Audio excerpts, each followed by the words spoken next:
अभी वर्तमान में अनिरुद्धाचार्य और प्रेमानंद बाबा के द्वारा जो इस प्रकार की कुछ बातें चली थी और वहां जहां व्यभिचार का विरोध किया गया था, वहां पर महिला आयोग और विविध प्रकार के चित्रा त्रिपाठी ये सब पत्रकार खूब हंगामा किए थे।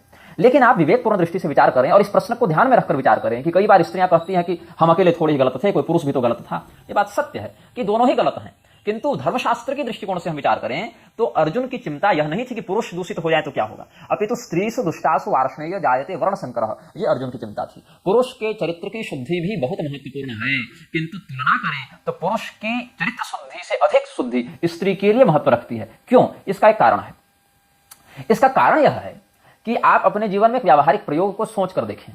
कोई मोहल्ला है, उस मोहल्ले में ठीक अपने पढ़े लिखे सभ्य समाज के लोग हैं, कोई एक दूसरे से शत्रुता या कोई इस प्रकार का नकारात्मक भाव नहीं है, सब अपने ठीक हैं, संभ्रांत लोग हैं, हर प्रकार के लोग हैं समाज में। लेकिन जो भी रोजी रोजगार जाति वर्ग भाषा वाले होंगे सब ठीक हैं, अनुशासित लोग हैं, जिनमें मानवीय गुणों का, शील का दर्शन होता है।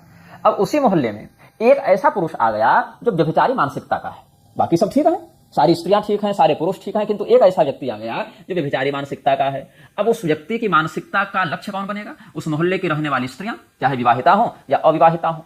तो ऐसे स्त्रियों के प्रति जब उसकी दुर्वासना बढ़ेगी या वो किसी प्रकार का अनुचित व्यवहार करने का, अकर्तव्य का प्रयास करेगा, अकृत्य को करने का प्रयास करेगा, तो इसका परिणाम क्या होगा? जिन स्त्रियों में चारित्रिक शुद्धि विद्यमान है वो स्त्रियां उसका विरोध करेंगी और अपने घर के पुरुषों को भी प्रेरित करेंगे कि तुम उसका प्रतिकार करो, और वो व्यक्ति बहुत अधिक उस व्यभिचार को फैलाने में सफल नहीं होगा। यह सनातनी समाज का एक व्यावहारिक तथ्य है कि किसी मोहल्ले में अगर एक पुरुष व्यभिचारी हो तो वह तब तक उस व्यभिचार को नहीं फैला सकता जब तक सामने वाली स्त्री से उसका प्रोत्साहन न मिले। ये एक बात है।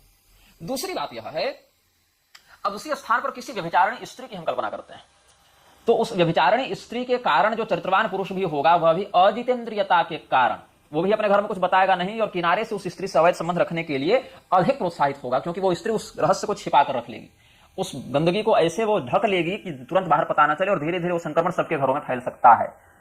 ये दूसरा व्यावहारिक तथ्य होता है कि किसी मोहल्ले में अगर केवल कोई व्यभिचारी पुरुष हो तो स्त्रियों के प्रतिकार से वह तो बंद हो जाएगा या अनुशासित हो जाएगा या बहिष्कृत हो जाएगा, लेकिन अगर कोई स्त्री व्यभिचारिणी हो जाए तो पूरे मोहल्ले को गंदा कर सकती है। और अगर कोई सत्पुरुष उसका विरोध भी करे कदाचित तो वो स्त्री उस पर ऐसे आरोप लगा देगी कि समाज की मानसिकता बन जाएगी कि ये पुरुष ही गलत होगा। ये समाज की एक बनी बनाई मानसिकता होती है। किसी सड़क पर अगर कोई लड़का किसी लड़की को थप्पड़ मार दे तो भी लड़का ही गलत, और लड़की अगर लड़का को थप्पड़ मार दे तब भी लड़का ही गलत, और लड़की तो अपने आवाज उठाने वाली एकदम क्रांतिकारी पढ़ी लिखी प्रगतिशील महिला हो जाएगी। ये एक माइंडसेट बन जाता है समाज का, और इसका बहुत भारी दुरुपयोग आपको पारिवारिक से लेकर न्यायालय, कोर्ट कचहरी तक के स्तर पर आपको ये भीषण दुष्परिणाम देखने को मिलता है। तो पुरुष और स्त्री दोनों की चारित्रिक शुद्धि पर जोर देते हैं शास्त्र, किंतु विशेष करके स्त्रियों को और अधिक चारित्रिक रूप से सुदृढ़ होने का निर्देश देते हैं। और जिस स्त्री में ऐसा सद्गुण विद्यमान हो फिर तो उसको देववत सम्माननीय मानते हैं, देवता भी उसके अनुग्रह की आकांक्षा रखते हैं।